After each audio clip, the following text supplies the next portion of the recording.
तो hello friends, basic concept में आप लोगों का स्वागत है। आज हम लोग डिस्कस करेंगे ALP CBT 2 का एग्जाम स्ट्रेटेजी लेके।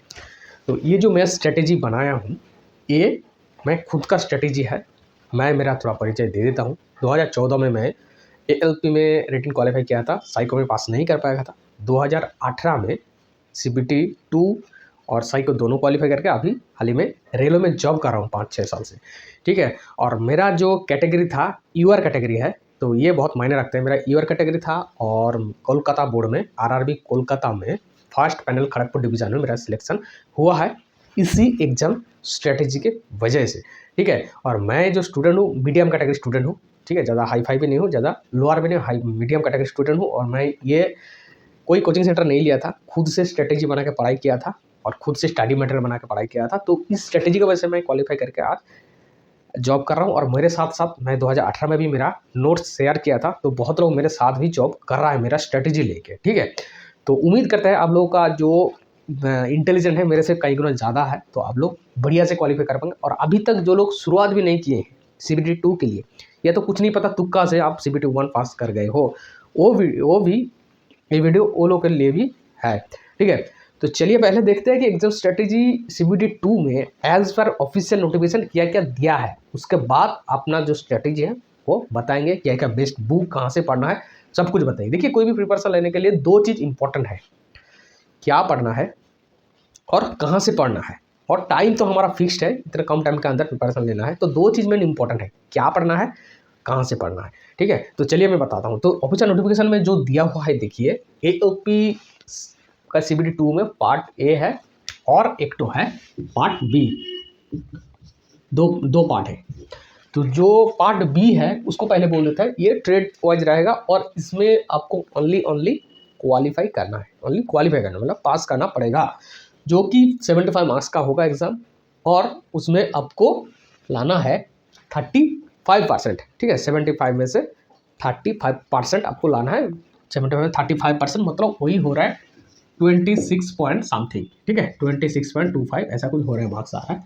तो ये आपको लाना है। और ये UR category, EWS category, OBC general मतलब SC ST सभी के लिए, लेकिन ये जो है मार्क्स सेम है।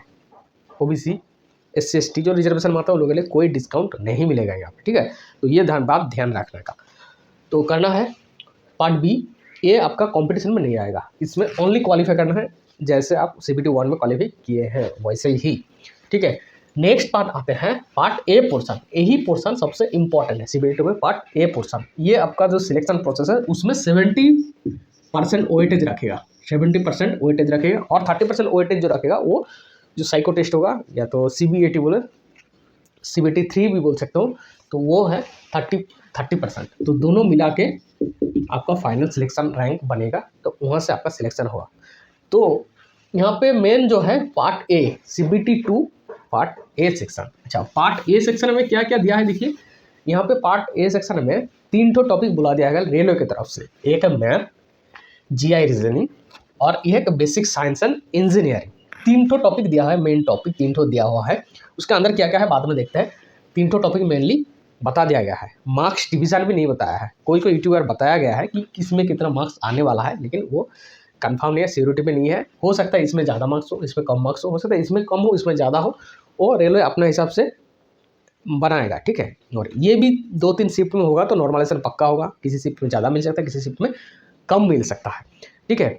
और जो क्वालिफाई नेचर बता दिया है CBT 2 से CBT 3 जंप करने के लिए, वो बताया है 8:1 मतलब वैकेंसी अगर एक रहेगा उसके लिए 8 लोगों को क्वालिफाई करवाएगा साइको के लिए। इसमें CBT 1 से 2 में कितना था, 15:1 था। तो ये वैकेंसी में 15 लोगों को क्वालिफाई करवाया गया था, उसमें 8 कैंडिडेट क्वालिफाई करवाएगा और 7 कैंडिडेट को घर भेजेगा, ठीक है। तो मतलब CBT 2 में क्वालिफाई कर रहा है, CBT 1 से क्वालिफाई कर रहा है, मान लो कि 3 लाख के आसपास, ठीक है। लामसम पकड़ लेते हैं 3 लाख के आसपास, क्योंकि हम लोग 20,000 वैकेंसी लेके चल रहे थे। वेटिंग लिस्ट मिला के 20,000 मान लीजिए, उसे लामसम वैकेंसी लेके चल रहे थे। उसी हिसाब से जो 15:1 के हिसाब से क्वालिफाई करवाया था, तो उसे 8:1 मतलब लगभग आधा हो जाएगा। तो 3 लाख अगर CBT 2 में CBT 1 में क्वालिफाई किया था, तो CBT 2 में 1.5 लाख क्वालिफाई करेगा, ठीक है, 1.5 लाख क्वालिफाई करेगा। तो हर 2 में से 1 का सिलेक्शन होगा साइको के लिए, ठीक है। तो ये क्वालिफाई कराएगा, लेकिन उतना आसान नहीं है। CBT 1 में जो था वो सारा मतलब स्टूडेंट एक साथ मिला था, लेकिन CBT 1 क्वालिफाई करके सब लोग आ रहे हैं, मतलब सब लोगों के पास ताकत है, ठीक है। प्रीलिमिनरी क्वालिफाई कर रहा है, मतलब ताकत है, सब लोग अब सीरियस होकर सब लोग पढ़ाई करेगा, ऐसा है। तो इसलिए कंपटीशन थोड़ा सा टफ रहेगा, CBT 2 में टफ रहेगा, उतना भी टफ नहीं है। आप प्रॉपर गाइडलाइन के हिसाब से पढ़ोगे तो कुछ टफ नहीं है, आसानी से आप निकाल सकते हो, ठीक है। मैं अगर एग्जाम स्ट्रेटेजी में फर्स्ट पैनल में नाम लाया मेरा, तो आप लोग हो सकते हैं कितना भी लोअर स्टूडेंट हो, लास्ट पैनल तक भी आपका नाम ला सकते हो, कोई झिझक नहीं है। मैं यूआर कैटेगरी के लिए बता रहा हूँ, और SC ST तो ऐसे ही मतलब थोड़ा बहुत पढ़ाई करेगा तो हो ही जाएगा, इस स्ट्रेटेजी के वजह से। स्ट्रेटेजी आपका ठीक ठाक होना चाहिए, क्या पढ़ना है, कहाँ से पढ़ना है, ये 2 चीज़ आपको कंफर्म करना चाहिए, ठीक है। तो इतना तक, और मिनिमम क्वालिफाइंग मार्क्स जो दिया हुआ है देखिए, 40% UR EWS, SC OBC 30%, ST 25%। ये पार्ट के लिए बता रहा हूँ, जो कि 100 मार्क्स का एग्जाम होगा, और उसमें टाइम रहेगा 90 मिनट्स, और ठीक है, इतना दिया हुआ है। जो आपका ऑफिशियल नोटिफिकेशन है, ऑफिशियल एडवर्टाइजमेंट है, उसमें इतना तक दिया हुआ है, उसके बाद आगे चीज़ दिया नहीं है। लेकिन बहुत इन्फॉर्मेशन है आप लोगों को, यूट्यूब से भी मिला है, कोई वेबसाइट से मिला है, दोस्त लोग बता दिया है, ऐसा है। लेकिन ये इतना है ऑफिशियल इन्फॉर्मेशन, ठीक है। इसके बाद हम लोग बता रहे हैं, देखिए। तो पहले एक चीज़ देख लेते हैं कि हम लोग के पास टाइम कितना बचा हुआ है। देखिए, CBT 2 एग्ज़ाम डेट लगभग अब मान लीजिए फरवरी लास्ट वीक तक, ठीक है, फरवरी लास्ट वीक तक। तो मेरे पास कितना टाइम बचा हुआ है अभी, 2 महीने के आसपास बचा हुआ है, ठीक है। लेकिन हम लोग ये जो प्रिपरेशन करेंगे, ये करेंगे टोटल 50 डेज़ वाला प्रिपरेशन करेंगे, टोटल 50 डेज़ के अंदर अंदर आपको पार्ट A, पार्ट B और रिवीजन, प्रैक्टिस ABPR चारों चीज़ आपको कवर करना है 50 डेज़ के अंदर अंदर। 50 डेज में मैं ब्रेक कर दिया हूँ। पार्ट A में आप ज़्यादा टाइम लगाइए, 30 डेज मेन ये है। पार्ट B में आप 10 दिन लगाइए, जो कि ट्रेड का आता है, और रिवीजन और प्रैक्टिस के लिए 10 दिन लास्ट छोड़ दीजिए, ठीक है। लास्ट 10 दिन छोड़ दीजिए उसे रिवीजन और प्रैक्टिस के लिए। तो ये मेरा है टाइम कैलकुलेशन, और टाइम जो है देखिए बहुत ही कम हो गया अभी। पार्ट A में बहुत ज़्यादा मतलब जो सिलेबस दिया गया है, हम देख लेते हैं पार्ट A में क्या क्या डिटेल सिलेबस दिया हुआ है। मैथमेटिक्स दिया हुआ है, ठीक है, जो कि CBT 1 में था, उसी सेम टॉपिक पे मैथमेटिक्स दिया हुआ है। GI एंड रीजनिंग जो था CBT 1 में, वही सेम टॉपिक दिया गया है यहाँ पे, ठीक है। उसके बाद देखिए बेसिक साइंस एंड इंजीनियरिंग बोल के जो दिया हुआ है, इसके अंदर क्या क्या है देखिए, इसके अंदर बहुत कुछ है। देखिए, इंजीनियरिंग ड्राइंग आ जाएगा इसके अंदर, फिजिक्स और मैकेनिक्स जिसको बोलते हैं वो भी आ जाएगा।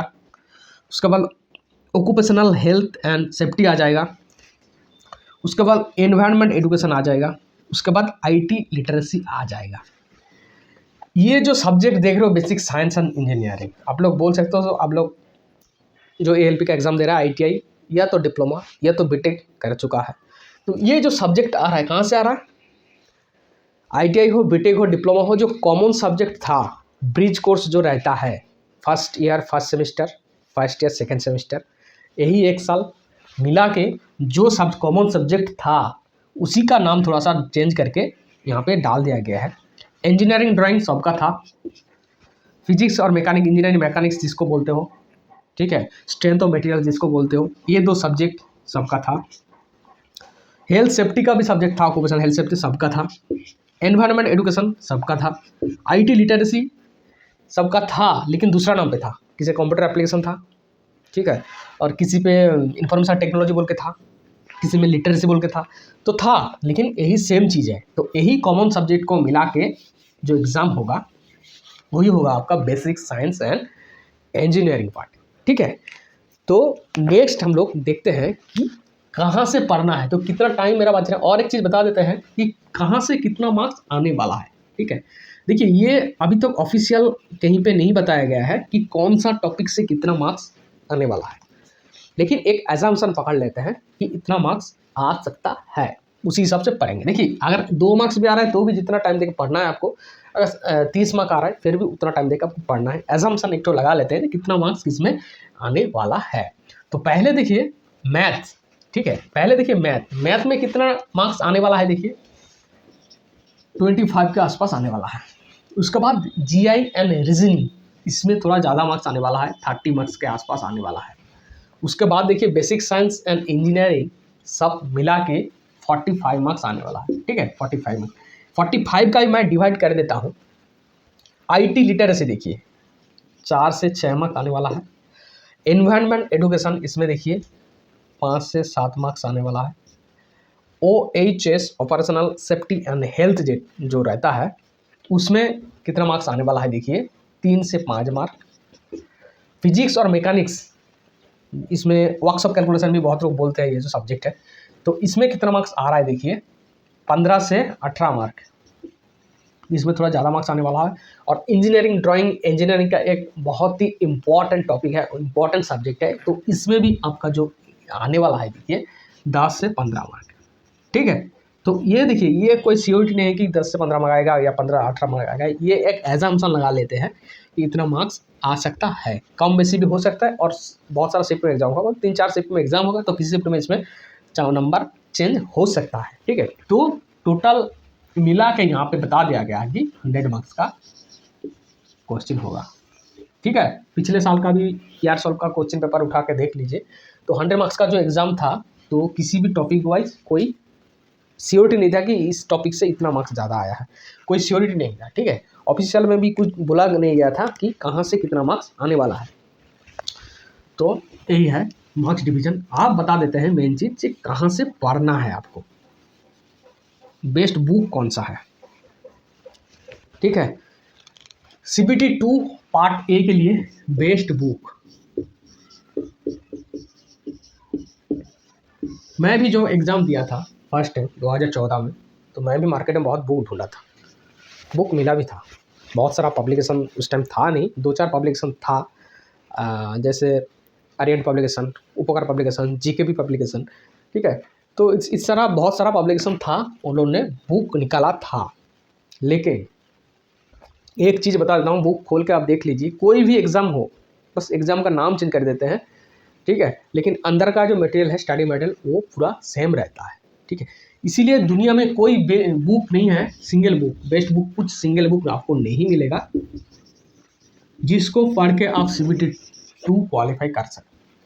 कोई दुनिया में ऐसा सिंगल बुक है ही नहीं, क्योंकि किसी बुक में मान लीजिए कि मैथ अच्छा दिया हुआ है, किसी बुक में इंजीनियर ड्राइंग अच्छा दिया है, किसी बुक में देखिएगा एनवायरनमेंट एजुकेशन अच्छा दिया हुआ है, तो इसीलिए बहुत सारा बुक आपको मिला के पढ़ना पड़ेगा, तब जाके आप CBT 2 क्वालिफाई कर पाओगे। तो बेस्ट मेथड मैं बता रहा हूँ, देखिए सभी लोग एक्चुअली क्वालिफाई करके आए हो, मतलब जो डिप्लोमा हो, ITI हो, BTech हो, क्वालिफिकेशन है, और आप लोग ये सब बुक ऑलरेडी पढ़ाई करके आए हो, ठीक है। पहले से मैं बता देता हूँ मैथ, देखिए मैथ तो CBT 1 में भी था, CBT 2 में था, तो 1 में था तो 2 में देने का क्या जरूरत था, जरूरत ही नहीं था। लेकिन CBT 1 एक स्क्रीनिंग टेस्ट था, कॉमन मतलब स्क्रीनिंग टेस्ट था। स्क्रीनिंग टेस्ट मतलब जितना सारा स्टूडेंट है, कैंडिडेट है, कुछ कैंडिडेट को कम करने के लिए एक स्क्रीनिंग टेस्ट होता है, मतलब फिल्टर से कुछ छांक लिया है, ठीक है। तो ये CBT 2 में आएगा। पहले 2014 में जो एग्ज़ाम हुआ था एक ही एग्ज़ाम था, ठीक है, एक ही एग्ज़ाम था, वो भी ऑफलाइन एग्ज़ाम होने वाला था। लेकिन CBT 2018 से 2 एग्ज़ाम हो गया, क्योंकि इतना ज़्यादा कैंडिडेट भी हो गया है और सेंट्रलाइज हो गया है एग्ज़ाम, तो इसीलिए 2 एग्ज़ाम कर दिया गया है, ठीक है। तो मैथ जो था, देखिए मैथ जो लोग पढ़ाई कर रहे थे, जहाँ से किसी का अगर CBT 1 का स्कोर मैं बता रहा हूँ, देखिए अबव 55, ठीक है, अबव 55 स्कोर है, तो आपको मैथ और देखने का जरूरत नहीं है, जो प्रिपरेशन आप किए थे उसी प्रिपरेशन में आपका हो जाएगा। बस एक चीज़ करना है आपको, प्रैक्टिस करना है, प्रैक्टिस करना है, ठीक है। GI एंड रीजनिंग में मैं बता देता हूँ, जो लोगों का 55 से ऊपर था स्कोर, CBT 1 के लिए बता रहा हूँ, आप जहाँ से GI रीजनिंग पढ़ाई किए थे वहाँ से कीजिए, वही चीज़ कीजिए, ठीक है, वही पढ़ाई कीजिए। और एक चीज़ बता देता हूँ, आप सब लोगों के पास तो जो आपका आंसर शीट है, रेस्पॉन्स किया सब है, जहाँ जहाँ पर गलती हुआ है या तो आप नहीं कर पाए हो जो टॉपिक GI रीजनिंग का, तो वो एक बार उठा के आप YouTube में देख लीजिएगा, शॉर्टकट ट्रिक्स उसमें क्या है या तो प्रोसेस क्या है, तो उस हिसाब से आप यहाँ से पढ़ सकते हो, ठीक है। इसमें ओनली प्रैक्टिस, और ये दो जो है बहुत स्कोरिंग पेपर है, ठीक है। ये दो चीज़ जो है बहुत स्कोरिंग पेपर है, क्योंकि CBT 2 में अगर ये अननोन क्वेश्चन आपका आ सकता है, लेकिन ये दो क्वेश्चन जो है आपका नोन हमेशा आएगा। बात ये है कि आप कितना टाइम में कर पाओगे। तो क्या करना है आपके, टाइम मैनेजमेंट। टाइम मैनेजमेंट बहुत ही अहम हिस्सा है। टाइम मैनेजमेंट, टाइम अगर रहेगा, ठीक है। ये क्या है, मैथ रीजनिंग में क्या है, 10th स्टैंडर्ड का क्वेश्चन पूछा जाएगा आपको, 10th स्टैंडर्ड का, जो कि आप बहुत बहुत बड़ा डिग्री लेके आ रहे हो, BTech MTech करके आ रहे हो, या तो ITI डिप्लोमा कोई भी करके आए हो, लेकिन 10th सब लोग क्या होगा, जो भी मिनिमम बेस है। तो और ये जो मैथ रीजनिंग है वही 10th का सिलेबस से दिया जाएगा, 10th लेवल का दिया जाएगा। बात यह है कि वहाँ पे 10th में आप लोग जो बोर्ड का एग्जाम दिए थे, वहाँ पे एक एक क्वेश्चन का 5 मार्क्स था, और उसमें आपको 10 से 15 मिनट करके एग्जाम, मतलब एक एक क्वेश्चन बनाने के लिए टाइम मिला था। यहाँ पे आपको कितना मिलेगा, यहाँ पे देखिए, यहाँ पे आपका 100 मार्क्स का एग्जाम है, 90 मिनट्स मिलेगा, मतलब एक क्वेश्चन का आपको 1 मिनट में नहीं मिलेगा, 40 सेकंड मिलेगा, 40 से 45 सेकंड मिलेगा। तो क्वेश्चन दो अगर 3 लाइन का क्वेश्चन होगा तो क्वेश्चन पढ़ने में ही आपका 40 सेकंड बीत जाएगा। तो आप करोगे कैसे, बात यह है, इसलिए टाइम मैनेजमेंट बहुत जरूरी है। टाइम मैनेजमेंट कैसे करोगे, आपको टेस्ट सीरीज पकड़ के, ठीक है। टेस्ट सीरीज बहुत सारा ऑनलाइन में आ चुका है, उसको देख सकते हो, या तो कोई ऑफलाइन टेस्ट सीरीज आप खरीद सकते हो, खरीद के आप लोग देख सकते हो। इसमें मैं जीआई रीजनिंग में जहाँ से पढ़े थे वहाँ से पढ़िए, और टाइम मैनेजमेंट कीजिए, ठीक है, टाइम मैनेजमेंट कीजिए। आप बात करते हैं 55 जो लोगों का स्कोर नहीं आया है CBT 1 में, जैसे तैसे करके CBT 1 क्वालिफाई कर चुके हो, तो आप लोगों के पास भी आपका जो रिस्पॉन्स की है वो देख सकते हो। आपका अगर 55% सॉरी 55 मार्क्स नहीं आ रहा है 75 में से, तो आपका जो मैथ रीजनिंग में आपका अभी पढ़ना पड़ेगा, मतलब आपका अभी सैचुरेशन पॉइंट नहीं आया, मैथ रीजनिंग प्रिपरेशन में आपका कमती है, मतलब कमियां हैं। तो कमियां खुद ही अच्छे से निकल पाओगे, ठीक है। तो देख लीजिए कि कौन कौन चैप्टर में आपका कमियां है, ठीक है, कौन कौन चैप्टर में आपका कमियां है। और मैथ जीआई रीजनिंग में अच्छा बुक कहीं नहीं होता है, सबसे अच्छा बुक होता है यूट्यूब चैनल, ठीक है। अच्छा यूट्यूब चैनल का शॉर्टकट ट्रिक्स बताने के लिए, तो वो देख लीजिए, शॉर्टकट ट्रिक्स जितना जल्दी हो सके वो सीख लेगा। एक चीज़ मैं बता रहा हूँ, देखिए, मैं पहले भी बोला था CBT 1 के एग्जाम में भी, एग्जाम से पहले भी बोला था कि जो लोगों का अभी एग्जाम अच्छा जाएगा, मैथ रीजनिंग कॉमन सब्जेक्ट है, बोला था CBT 1 CBT 2 के लिए, जो लोग अच्छा पढ़ाई करोगे तो बाद में जाकर उसको कम पढ़ना पड़ेगा। तो आपका इधर प्रिपरेशन सही नहीं बोलता, फिर आपको तो पढ़ना ही पड़ेगा अच्छे से, ठीक है, बढ़िया से पढ़ना पड़ेगा आपको। CBT 1 में जो लोगों का स्कोर अच्छा नहीं गया वो लोगों को और भी ज़्यादा पढ़ाई करना है, ठीक है। तो आपको कमियाँ निकालिए, उस कमियों को ट्रिक्स कैसे शॉर्टकट ट्रिक्स में तुरंत करना है वो निकालिए, तो यहाँ से आपका प्रिपरेशन जो है कंप्लीट हो जाएगा। हालांकि आपका 50 डेज के अंदर अंदर, सॉरी 30 डेज के अंदर अंदर ये सब कंप्लीट करना है। 30 डेज मतलब 1 महीने के अंदर अंदर सब कुछ करना है। कैसे करोगे, कैसे टाइम मैनेज करोगे, उसका बात। जिसका 50% ज़्यादा मिला था वो डेली मान लीजिए कि 5 से 7 घंटा पढ़ेगा। जिसका मार्क्स कम था उसको थोड़ा ज़्यादा पढ़ना पड़ेगा, 8 से 9-10 घंटा उसको टाइम देना पड़ेगा पर डे के हिसाब से, ठीक है, पर डे के हिसाब से। तो तब जाके ये क्वालिफाई, ये 8 से 10 घंटा कम नहीं है, बहुत ज़्यादा टाइम है। अगर ठीक ठाक पढ़ोगे तो उतना भी टफ नहीं है, ठीक है। तो जो लोग का स्कोर कम हुआ है वो लोग का तो कुछ तो टॉपिक अच्छा हुआ होगा, कुछ टॉपिक गलत है, उसी टॉपिक को पकड़ के प्रैक्टिस कीजिए, ठीक है, प्रैक्टिस कीजिए और टाइम मैनेज कीजिए। टाइम मैनेजमेंट बहुत ही ज़रूरी है, ठीक है। ये गया आपका मैथ और रीजनिंग पोर्शन। मैथ और रीजनिंग ऐसे करके प्रिपरेशन कीजिए, कोई बुक खरीदने का जरूरत नहीं पड़ेगा, ठीक है। कोई स्टडी मटेरियल, कोई बुक, यूट्यूब में देखो बड़ा बड़ा चैनल जो अपना बुक बेचने में लगा हुआ है, ठीक है, तो बुक बेचने में लगा हुआ है, तो कुछ बुक खरीदिएगा। आप खरीद चाहते हो, कोई ये नहीं है, लेकिन ये जो मेरा स्ट्रेटेजी है इसमें पढ़ोगे तो क्वालिफाई 100% करोगे। मेरे पास CBT 1 में भी मैं स्ट्रेटेजी बनाया था, कुछ स्टडी मटेरियल भी मैं दे दिया था CBT 1 के लिए। जो लोग स्टडी मटेरियल लिया था सभी लोग क्वालिफाई कर गया है, ठीक है, सभी लोग क्वालिफाई कर गया है, ठीक है। तो चलिए उसके बाद देखते हैं कि basic science and engineering part. तो basic science and engineering part बहुत ही इंपॉर्टेंट है, क्योंकि CBT 1 में भी नहीं था, और ये तो सब पढ़ाई कर चुके हो, ITI डिप्लोमा BTech, लेकिन बहुत पहले पढ़ाई कर चुके हो, ठीक है। कोई 5 साल पहले पढ़ाई, कोई 7 साल का, 10 साल पहले भी पढ़ाई कर चुके हैं ये सब चीज़, तो अभी भूल गया है, ठीक है, अभी भूल गया है। और जो बुक्स में पढ़ाई किया था, बहुत लोग बुक भी तो नहीं किया था, लाइब्रेरी से लिया था, बहुत लोगों के पास बुक होगा, बहुत लोगों के पास नोट्स होगा, ठीक है। तो एक एक टॉपिक में आता हूँ। फर्स्ट पकड़ते हैं इंजीनियरिंग ड्राइंग। ठीक है, इंजीनियरिंग ड्राइंग में स्कोरिंग पेपर है और बहुत ही इजी है। इंजीनियरिंग ड्राइंग अगर एक बार समझ जाओगे तो बहुत ही इजी है। और इंजीनियरिंग ड्राइंग का बेस्ट बुक होता है, देखिए एन.डी. भाट। एन.डी. भाट का जो इंजीनियरिंग ड्राइंग बुक है सबसे बढ़िया बुक है, उसी बुक को उठाइए। और इंजीनियरिंग ड्राइंग का जितना सारा टॉपिक दिया हुआ है CBT2 एग्ज़ाम के लिए, ठीक है, जैसे प्रोजेक्शन, व्यूज़ और स्ट्रेट लाइन वगैरह जो कुछ दिया हुआ है, एवरी टॉपिक को एक एक करके पढ़िए और उसका जो एक्सरसाइज है उसको देखिए। इंजीनियरिंग ड्राइंग आपको कंप्लीट हो जाएगा। और मेरा चैनल में इंजीनियरिंग ड्राइंग का वीडियो बना दिया गया है, ठीक है, बना दिया हूँ। प्रोजेक्शन कैसे होता है, HPVP मैं 3 डायमेंशन भी समझा दिया हूँ कैसे करना है।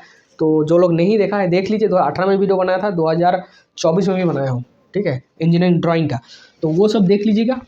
इस बहुत स्कोरिंग पेपर है ड्राइंग में, जो जितना मार्क्स आएगा उतना मार्क्स आप ला सकते हो। मैथमेटिक्स जैसा यहाँ पे मार्क्स आता है, ठीक है। उसके बाद आता है फिजिक्स और मैकेनिक्स पार्ट। फिजिक्स और मैकेनिक्स पार्ट में जितना सारा फिजिक्स का या मैकेनिक्स का जितना सारा टॉपिक है, बाहर से पढ़ने का कुछ ज़रूरत नहीं है। ये मैं बता रहा हूँ कि बाहर से पढ़ने की कुछ ज़रूरत नहीं है। आपके पास जो बुक होगा, ITI, डिप्लोमा या BTech, आपके पास जो ही बुक है उसी बुक को उठाइए, ठीक है, उसी बुक को उठाइए। और जो जो चैप्टर यहाँ पे बता दिया गया है CBT2 के लिए, उसी चैप्टर को दोहराइए। क्योंकि उस बुक से पढ़ने में आप तो पहले ही पढ़ चुके हो बुक, ठीक है, पहले ही पढ़ चुके हो, चाहे 5 साल 7 साल पहले पढ़ चुके हो, लेकिन पढ़ चुके हो। उसी बुक से पढ़ोगे तो पहले से पढ़ा हुआ है वो एक तरफ से आपका रिवीजन हो जाएगा, रिवीजन भी कंप्लीट हो जाएगा, ठीक है। अच्छा, फिजिक्स और मैकेनिक्स में और एक रहेगा कि कॉन्सेप्चुअल क्वेश्चन रहेगा, ठीक है, कॉन्सेप्चुअल क्वेश्चन रहेगा। कॉन्सेप्चुअल मतलब न्यूमेरिकल भी बोल सकते हो, न्यूमेरिकल क्वेश्चन रहेगा, ठीक है, न्यूमेरिकल क्वेश्चन रहेगा। तो यहाँ पे थोड़ा डिटेल से पढ़ना है। जो भी फिजिक्स मैकेनिक्स का जो जो चैप्टर दिया हुआ है थोड़ा डिटेल से पढ़ना है। ऐसा डिटेल में पढ़ना है जिसमें जो थ्योरम है और जो फार्मूला है उसको अच्छे से बढ़िया से पढ़ना है, फार्मूला, ठीक है। यूनिट के हिसाब से यूनिट चेंज भी रह सकता है और न्यूमेरिकल रहता है, इजी न्यूमेरिकल रहेगा। 1-2 फार्मूला में एक तो क्वेश्चन सॉल्व हो जाएगा, ठीक है। न्यूमेरिकल देखे घबराना नहीं है। तो फिजिक्स और मैकेनिक्स को वैसे ही पढ़ना है जैसे आप न्यूमेरिकल कर पाओ, ठीक है। तो फिजिक्स और मैकेनिक्स हो गया। उसके बाद आते हैं occupational safety and health. Occupational safety and health exam इसीलिए लिया जाता है, आप जब काम करोगे, ठीक है, तो इंडस्ट्री एरिया में काम करोगे या तो कहीं पे भी यार्ड में भी कहीं पे काम करो, तो वहाँ पे सबसे ज़रूरी है आपका सेफ्टी, ठीक है। फिजिकल सेफ्टी ज़रूरत है और हेल्थ का सेफ्टी मतलब मेडिकली जो सेफ्टी है तो वो भी बहुत ज़रूरी है। तो उसी चीज़ के लिए बताया गया है। इस गवर्नमेंट इसके ऊपर अभी बहुत ज़्यादा ध्यान दे रहा है। तो ये टॉपिक अभी बहुत इंपॉर्टेंट हो चुका है, ठीक है। इसको बढ़िया से पढ़ना है और इसमें क्या क्या चीज़ अपडेटेड हुआ है वो सब चीज़ भी आपको देख लेना है, ठीक है। अच्छा, इसमें क्या क्या टॉपिक पढ़ना है आपको बता दे रहे हैं। आपके पास अगर बुक है, आपका जो इंजीनियरिंग का बुक अगर है आपके पास तो वहाँ से पढ़ लीजिए, नहीं तो किसी भी वेबसाइट में जाइएगा, ये सब बुक्स PDF में आपको मिल जाएगा, MCQ भी मिल जाएगा, ठीक है। तो और मैं नोट्स जो दिया हूँ नोट्स में भी है, जो लोग नोट्स लिया उसमें देख लीजिएगा। इसमें मैं टॉपिक बता रहा हूँ, देखिए। तो हॉट टॉपिक अभी भी जो चल रहा है PPE, पर्सनल प्रोटेक्टिव इक्विपमेंट। उसके बाद देखिए फायर एंड सेफ्टी भी आता है। लैडर सेफ्टी मतलब सीढ़ियों में कैसे चढ़ना है, ये सब रहेगा। हीट सेफ्टी, हीट से कैसे बचना है, हीट सेफ्टी भी इसके अंदर आ जाएगा। उसके बाद है केमिकल सेफ्टी, केमिकल हैजर्ड जो है, एक एक टॉपिक आप पकड़ेंगे, ऑनलाइन में सर्च करेंगे, उसी टॉपिक के ऊपर जो जो इन्फॉर्मेशन है आप पढ़ते जाइएगा, ठीक है। ये ज़्यादा टाइम नहीं लगेगा, लेकिन ये टॉपिक मैं कंफर्म बता रहा हूँ। ये सब चीज़ आपको पता होगा, लेकिन ये सब आप भूल गए, इसीलिए ये जो 3 सब्जेक्ट है OSH, environment education, IT literacy, मैं थोड़ा डिटेल में बता दूंगा, आपको पढ़ने में सुविधा होगा, ठीक है। तो fire and safety, ladder safety, heat safety, chemical safety. उसके बाद है फर्स्ट एड। फर्स्ट एड मतलब कोई भी शॉक लगने के बाद तुरंत आदमी को क्या करना है, चोट लगने के बाद तुरंत आदमी को क्या करना है, ठीक है। तो ये सब चीज़ पढ़ाया जाता है फर्स्ट एड में। तो ये सब टॉपिक आप कवर कर लीजिएगा। ज़्यादा डिटेल में नहीं जाना है, पढ़ाई कर लीजिएगा। तो OSH आपका कोई भी क्वेश्चन है OSH से तो आप कर पाओगे। तो ये सब 3 जो सब्जेक्ट है गवर्नमेंट इस तीनों के ऊपर ज़्यादा ध्यान दे रहा है, ठीक है। तो ऐसे करेंगे तो OSH मेरा कंप्लीट हो जाएगा। जिसके पास इंजीनियरिंग का बुक है बुक से पढ़िए, जिसके पास बुक नहीं है और ऑनलाइन पे देख सकते हो।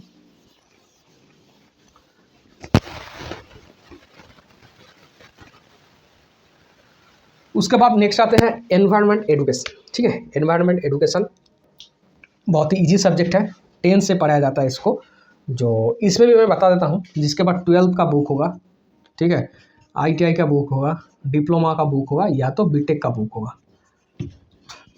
बीटेक का बुक होगा, उसी बुक से अब एनवायरनमेंट एजुकेशन अच्छे से पढ़िए। एनवायरनमेंट एजुकेशन में क्या क्या अभी हॉट टॉपिक है वो मैं बता देता हूँ। तो उसमें आप पढ़िए, जैसे ग्लोबल वार्मिंग, ठीक है।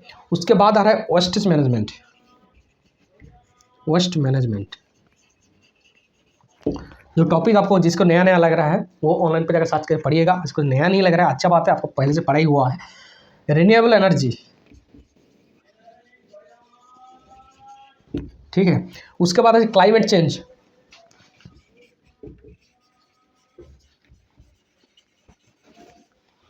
उसके बाद है वाटर मैनेजमेंट,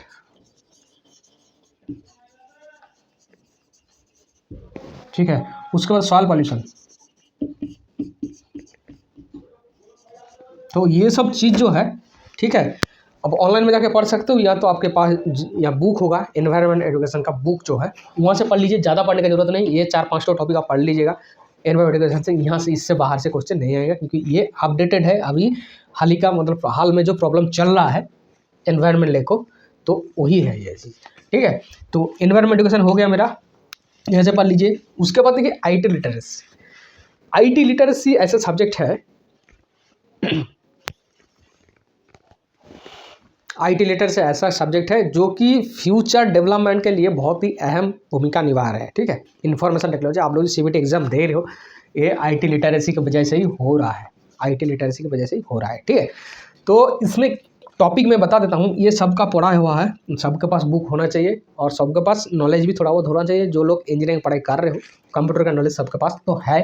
तो इसमें मैं जो बता रहा हूँ, देखिए जो टॉपिक है बेसिक कंप्यूटर एप्लीकेशन, 2 में है सॉफ्टवेयर हार्डवेयर, 3 में है binary to decimal, decimal to binary. ये एक्चुअली इलेक्ट्रॉनिक्स का पार्ट है, ठीक है, डिजिटल इलेक्ट्रॉनिक्स पार्ट है, कंप्यूटर में भी यह आ सकता है, ठीक है। तो बाइनरी, डेसिमल और डेसिमल टू बाइनरी ये भी होगा। उसके बाद देखिए LED का अभी बहुत मार्केट चल रहा है, लाइट से लेकर करके स्क्रीन मॉनिटर सब LED आ रहा है, तो LED भी हो सकता है, मतलब LED भी बहुत अच्छा एक टॉपिक है, अभी के लिए हाल ही के लिए बता रहा हूँ। उसके बाद देखिए AI अभी जो मॉडर्न कंप्यूटर है उसमें AI आ रहा है, आर्टिफिशियल इंटेलिजेंस, ChatGPT जो चला, ये सब भी थोड़ा बहुत पढ़ाई का आप लोग कर लीजिएगा। यहाँ से भी क्वेश्चन आने वाला है, वो देखेगा कितना आप अपडेटेड हो, ठीक है। मैं जो नोट्स दिया हूँ उसमें अपडेटेड सब कुछ दिया हुआ है, तो वो से पढ़ लीजिए। उसके बाद और एक चीज़ है साइबर सिक्योरिटी, ठीक है। साइबर सिक्योरिटी ये भी बहुत इंपॉर्टेंट एक टॉपिक है, क्योंकि पैसा गुम हो रहा है, लोग के अकाउंट में से पैसा काट रहा है, एक मैसेज आ रहा है टाच करते पैसा काट रहा है। तो ये सब चीज़ जो है टॉपिक जो है IT लिटरेसी के अंदर आता है और ये अपडेटेड है, ये कोई नहीं आपको बताएगा। तो ये सब आप पढ़ना है, क्योंकि टाइम के साथ साथ आप अपडेट रहना पड़ेगा आपको कोई भी एग्ज़ाम क्वालिफाई करने के लिए, ठीक है। क्योंकि देखिए ALP एग्ज़ाम में आपका इंटरव्यू नहीं रहेगा, तो जो होगा रिटिन में ही होगा, ठीक है, जो होगा रिटिन में ही होगा। तो रिटिन में जितना चाहे वो लोग क्वेश्चन डाल सकता है, ये सब चीज़ लेके। और देखिए कोई भी कॉम्पिटिटिव एग्जाम जो सिलेबस देता है ऑफिशियल सिलेबस, उसका लास्ट में देखिए जो टॉपिक रहेगा उसके बाद ETC रहेगा, एटसेट्रा। ETC मतलब हो गया कि सिलेबस का कोई लिमिटेशन नहीं है, सिलेबस है अनलिमिटेड, ठीक है। नहीं तो आप तो बाद में बताओगे कि ये तो आपको सिलेबस में नहीं था, बाहर से आ गया। तो रेलवे बोलेगा हम तो ETC बोले थे, मतलब एटसेट्रा, ऐसा और भी टॉपिक रह सकता है। तो इसीलिए ये जो एक संतुष्टि के लिए एक सिलेबस दिया जाता है, लेकिन हम लोग को तो उतना अनलिमिटेड पढ़ाई करने का टाइम भी नहीं है और पढ़ भी नहीं पाएंगे। इसलिए जो भी इम्पोर्टेंट है, जो एग्ज़ाम में आने वाला है, उसको हम लोग पढ़ेंगे, ठीक है, उसको हम लोग पढ़ेंगे। तो ऐसा करके आप पढ़िए। ये कितना है, 30 डेज़ है। 30 डेज़ में इसको आप कंप्लीट कीजिए, ठीक है। आप छोटा सा बुक खरीद के, ये सब टॉपिक आपको नहीं मिलेगा। आपका पुराना बुक से पढ़ोगे तो आपका रिवीजन भी एक तरफ से हो जाएगा, और पहले से आपका पुराना बुक मतलब पहले से पढ़ा हुआ है, आपका मार्किंग और हाईलाइटिंग भी किया हुआ है, पढ़ने में और भी आसान होगा, ठीक है। तो ऐसा पढ़िए। और जो लोग को इतना कुछ पढ़ने का मूड नहीं है, या तो आपके पास टाइम ही नहीं है, तो मेरे पास नोट्स ले सकते हो, ठीक है, लेकिन सबके लिए नहीं है। मैं 100 स्टूडेंट को नोट्स पिछले बार भी दिया था, इस बार भी 100 स्टूडेंट को दूंगा। तो ऑलरेडी 50 से 60 स्टूडेंट को नोट्स दे चुका हूँ पार्ट ए के लिए, जो कि इंग्लिश मीडियम में है। इंग्लिश मीडियम में है, 50-60 को दे चुका हूँ, और जितना बचेगा वो सब ले सकते हो। मेरा जो नोट्स है उसमें सब कुछ जिस्ट दिया हुआ है, मैथ से लेके रीजनिंग से लेके शॉर्टकट ट्रिक्स दिया हुआ है, एग्जाम्पल दिया हुआ है, और प्रैक्टिस सेट भी दिया हुआ है। जीआर रीजनिंग का भी सेम है, और बेसिक साइंस का जितना टॉपिक है सिलेबस में, टॉपिक वाइज पूरा सब कुछ इलाबोरेट करके दिया हुआ है। और यहाँ पे एमसीक्यू भी आपको मिल जाएगा, इंजीनियरिंग ड्राइंग का एमसीक्यू मिल गया, थ्योरी मिल जाएगा, सब कुछ मिल जाएगा आपको एक ही नोट्स के अंदर। और इसमें आपका CBT 2 का जो पिछले साल का एग्ज़ाम हुआ था उसका 1700 सेट मिल जाएगा आपको, 1700 क्वेश्चन सेट मिल जाएगा, ऑफिशियल क्वेश्चन सेट, सब कुछ मिला के लगभग 11 से ज़्यादा पेजेस है उसमें, PDF पेजेस है लगभग 11 से ज़्यादा।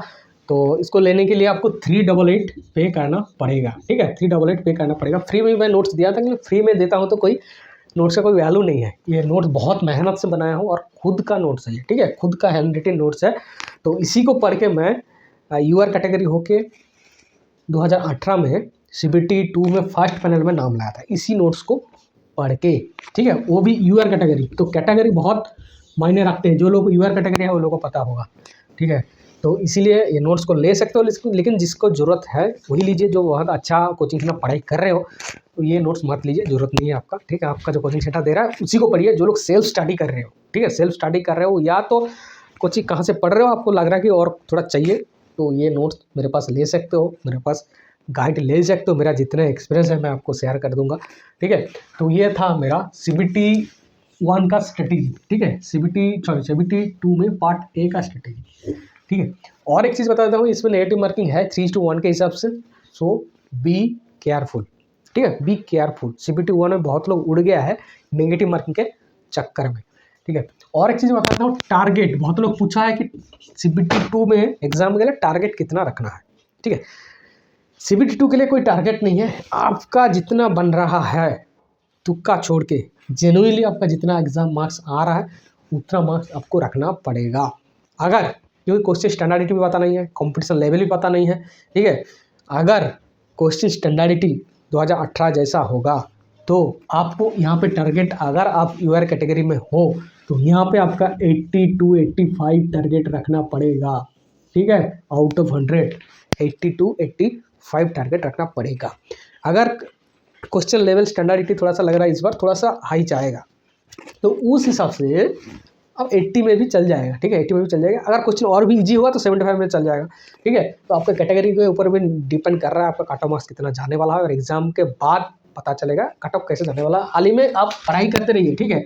और जो लोग को CBT 1 में ज़्यादा मार्क्स नहीं बना है वो लोग को और भी ज़्यादा पढ़ाई करना है। और मैं 50 डेज़ का प्रिपरेशन लेके चल रहा हूँ, मिनिमम 50 डेज तो मिलेगा, उससे ज़्यादा भी टाइम मिल सकता है, ठीक है, उससे ज़्यादा भी टाइम मिल सकता है। लेकिन 50 डेज में ऐसा करके जिस्ट करके पढ़ोगे तो आपको कोई नहीं रोक सकता, ALP बने कोई नहीं रोक सकता, ठीक है। तो चलिए नेक्स्ट वीडियो में हम लोग पार्ट B लेकर डिस्कस करेंगे, तब तक के लिए चलिए बाय बाय, धन्यवाद।